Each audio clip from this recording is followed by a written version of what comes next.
Web Warriors. Web Warriors. Ooh, we eating good, Web Warriors. Web Warriors. We eating good, all right? I don't know about you guys, but I know I'm eating good, all right? What is an amazing time to be a Spider-Man fan, all right? First, we had gameplay of Spider-Man 2. Then they announced the release date at Summer Games Fest, October the 20th. We in there like white on rice. I want everybody to put on their fucking Spider-Man PJs. Put on your Spider-Man costume, your cosplay, anything. You better fucking get ready. Because when that game drops, we are in there. We are in there. We're not holding back. We going raw, deep raw into that game, all right? We going raw. And then even beforehand, we had Across the Spider-Verse. One of, if not the best animated film I've seen in a very long time. Not only that, but the best Spider-Man film, in my humble opinion, in a very long time. It beats out all the Spider-Man movies. It even beats the first Into the Spider-Verse movie, which I didn't even think that was possible, but they topped themselves. I don't get this. And today's video, I just wanted to just talk about Across the Spider-Verse, all right? Because this movie's been on my mind for quite a bit. I've been waiting for a lot of people to watch it. Just in case I get into some spoilers, we can discuss it. But there's so much I want to discuss on this video. I wish I could talk about how this movie pushes the boundaries of what art and animations can be. I wish I could talk about fucking how this movie has one of my favorite web swinging scenes of all time, and I didn't even think they could top Spider-Man 2's web swinging scene, or Amazing Spider-Man 1 or Amazing Spider-Man 2, but they've done it. I can talk about how this movie has a lot of good allegories for the LGBT, especially Gwen's storyline. Really represents LGBTQ community in a really interesting way. I could talk about so much shit. And I don't even know where to begin. But to me, what I really want to talk about is these two writers. Fucking Lord and Miller. These two motherfuckers. These guys. They're madmen. They're madmen. These guys are genius. I can truly tell these are true huge Spider-Man fans. All right, they just get Spider-Man.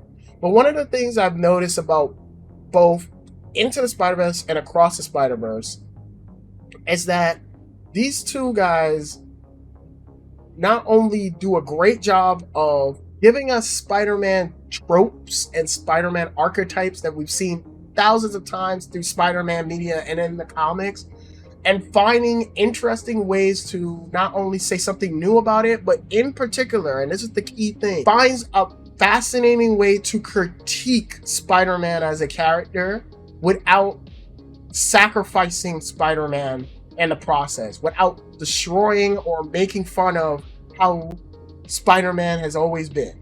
They find a beautiful line to cross of honoring Spider-Man, but also never be afraid to take that leap of faith and criticize Spider-Man. And what I notice about these two movies, that they do it so perfectly, you don't realize it unless you really pay attention. Because one of the biggest things that, I feel like the Spider-Man community and whatnot has always criticized Spider-Man on, or Spider-Man writers on, is that it's kind of fucking ridiculous that Spider-Man, this character has been around for ages and ages, has up to this day can't be married and he can't have kids. And Into the Spider-Verse, what I love about Peter B. Parker's story, even though it is a Miles story, what they do so well for Peter in that story, the Peter B. story, is it show you what will happen if Peter keeps going down this path of constantly just rejecting growing up. and injecting to evolve as a character. You see it in the film. MJ's ready to take the next step in her life as a woman. She's willing to say, hey, I'm with this man that I love and I value. He's an amazing dude. I want to give him something that, in my humble opinion, is the most beautifulest thing a woman can give a man, which is a kid, an heir. And he rejects this. He gets cold feet and he's like, no, I can't do this. And MJ, rightfully so, is like, I gotta move on. And it sends his whole life crumbling down, and he's back to typical Spider-Man square one, where he's not happy, he's lonely, all the bullshit tropes. And what I love about the movie, the first movie, is that it plays with the trope and saying, well, this is what will happen if Peter just keeps going down this road. He'll be depressed, he'll be lonely, he have nothing to fight for. He will find no purpose in anything. But through being with Miles and going through that experience with Miles and teaching Miles to grow as a hero and be his own man, he learns the value of fatherhood, the value of mentoring a little person or someone you care about or grow to care about, and seeing them grow and eventually become greater, in a lot of ways greater than you. There's that great line, the great lesson he gives Miles in the first movie, that, you know, you will never know how things turn out in life unless you don't take a leap of faith. You have to take a leap of faith in order to find out how things go out for you. And what happens? It was that lesson, and also his Miles' father coming and talking to him, that ultimately led Miles to ascend to finally taking up the Spider-Man mantle. And if it wasn't for Peter's words of wisdom and going through that lesson, Miles would have never became Spider-Man. And more importantly, Peter would have just gone and sacrificed himself, all because he's afraid to grow up. And I think that's a beautiful metaphor of how Spider-Man has been treated amongst the years in front of the community, in front of the comic books. He's always been this character that's single, or he can't have relationships, or the relationships never last. He can't have kids. It is boring. You know, we see it here in the newer Spider-Man runs, you know. What's happening with Peter? Well, he's fucking depressed. You know, he can't have a kid. Some guy named Paul is taking his fucking Mary Jane. It's like, bro, like, people are tired of that shit. And that's what I love about the first movie. The first movie critiques that and says, this is fucking stupid. And Peter, you need to take a leap of faith. And writers need to take a leap of faith with Spider-Man and give people what they want, which is to see Spider-Man be happy and be with a family. You know, one of the coolest fucking combos, one of my favorite combos from Peter, for Spider-Man, is Renew Your Vows. You want to know why Renew Your Vows is so fucking awesome? It's because we see Peter grow up. We see him become a man, handling his fucking manly duties and doing his shit for what he has to do for his family. The opening of that book is literally Venom attacks his family. Other shit is going on. The Avengers are dealing with their own problem, and Peter needs to make a choice. Either he's going to help the Avengers, or he's going to go save his family from Venom. And what does Peter do? He chooses his family over everything else. And near the halfway through the end of that battle, Venom literally says, we've been doing this dance for years, and we know, Peter, you're not going to kill me. But when he sees that MJ and his daughter's about to die, he's like, we not playing this game no more, boy. I'm fucking murking you, alright? And it's fucking amazing. This is why that book is so well known and why it's so beloved, because we see Peter grow up. That's the point of growing up. In life, it's all about growing up. And to see him act like a father, what any father would do in that situation, was fucking growth. And it was something that was missing from Spider-Man for a long time. And that's why I'm glad we had Renew Your Vows as a book. But even going into the sequel, you know, and what this movie has to say about the sequel, and where we leave Peter off in the sequel, even though he's not in it a lot, look what happens when you give Spider-Man a happy story. Like, when we see Peter B. Parker again, What what is he doing? He's like the happiest dad you'll ever see. He's like that guy from fucking Full Metal Alchemist, like just showing off his pictures about his kid. He's the most happy he's ever been, and he even tells Miles in the movie, like, "Hey, like, if it wasn't for you, I wouldn't have been able to take that leap of faith. I would have regressed back to where I was and probably committed suicide. But because I met you and you taught me a lesson of fatherhood, I was able to take this leap of faith and have my daughter." And I thought that was beautiful. I thought that was great. But another thing that this movie does is play with the idea of the misery of Spider-Man, or the canon, as they call it, that every Spider-Man needs to go through pain and suffering in order to be Spider-Man, and it really plays with the trope of what it truly means to be Spider-Man. Throughout the whole course of that sequence where we meet the Spider Society and whatnot, everyone's kind of believed into this whole idea that in order to be Spider-Man, what truly makes you Spider-Man is you having to suffer. You have to suffer in order to be Spider-Man, or a spider person. Spider people go through suffering and whatnot in order to be Spider-Man. You can't truly be Spider-Man without some pain. You can't be Spider-Man without any bullshit that doesn't happen in your life. Any tragedy. You can't be Spider-Man without tragedy. And this movie, interactively, through the writers and having Miles be the voice piece, says that is the dumbest shit ever. That is the stupidest shit ever. You guys have lost your mind in the Spider Society, and this shit needs to change. It was almost like the writers in this movie were critiquing what the fuck is going on in the modern day Spider-Man comic books. That it is stupid that every single minute Spider-Man has to suffer in order to be happy. And I feel like Spider-Man in particular has always been not just about the suffering, it's about hope. Spider-Man's always been a character about hope and about fighting for things that even if it's a slim fucking chance that it might not work out or it will work out, you have to take that chance. And that to me is what Spider-Man's always about. That anybody could be fucking Spider-Man. You just have to have the will to do what's the right. Even if it means there's a one in a slim chance it might not work out, you have to take that risk. You see it in fucking No Way Home when fucking Peter's like, yo, like, I'm not gonna let these supervillains die, despite them being villains, despite whatever bullshit they did with the other Spider-Man. We owe it to them to find another solution to this bullshit. And Doctor Strange is the only one that's like, I'm sorry, Peter, this is just put them back to their fucking universe. That's it. And it's like, no, like, Spider-Man is not going to stand there and let anybody suffer or go through that pain that they would do.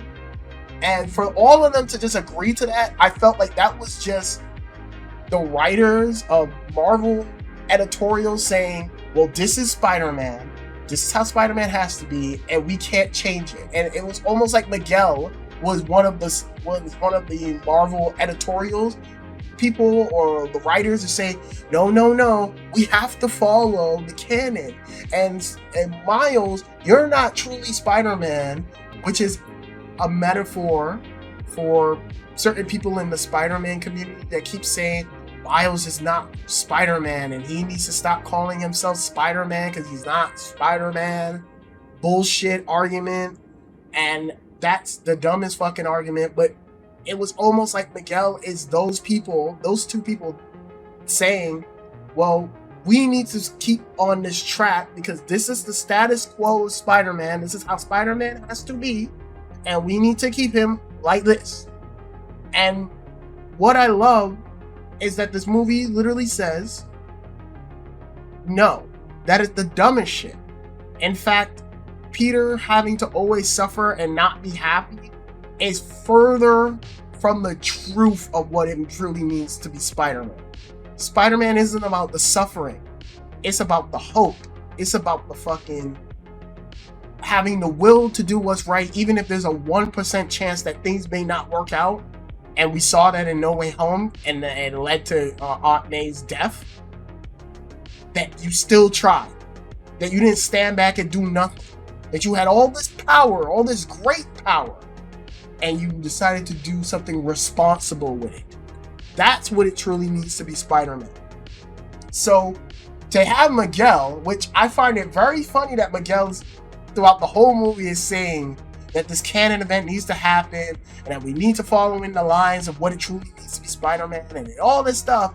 But if you know anything about Miguel in the comic books, Miguel does not get his spider powers from getting bit by a radioactive spider. He got his fucking spider powers from a gene splicing experiment going wrong. And that's why his vision, he can't have light beaming in his face. That's why he needs to wear sunglasses. That's why he has claws, retractable claws, and also he has vampire teeth. Like, listen, like, if we really want to go there about who's truly Spider-Man, we really got to analyze Miguel, because Miguel, may argue, is not a Spider-Man at all. And so I love that the movie plays with these tropes, plays with these ideas, plays with the metaphors of Spider-Man, and have something to say. And we see this through the whole entire movie. We even see it how what Miles is saying and how his response to things affects Gwen. Because Gwen in the movie literally is following the Spider-Man trope that you have to be miserable in order to be Spider-Man. And that she's blocked herself from all these people. You know, she's supposed to join a band at the beginning of the movie, and she's literally says, fuck it, I'm not joining the band.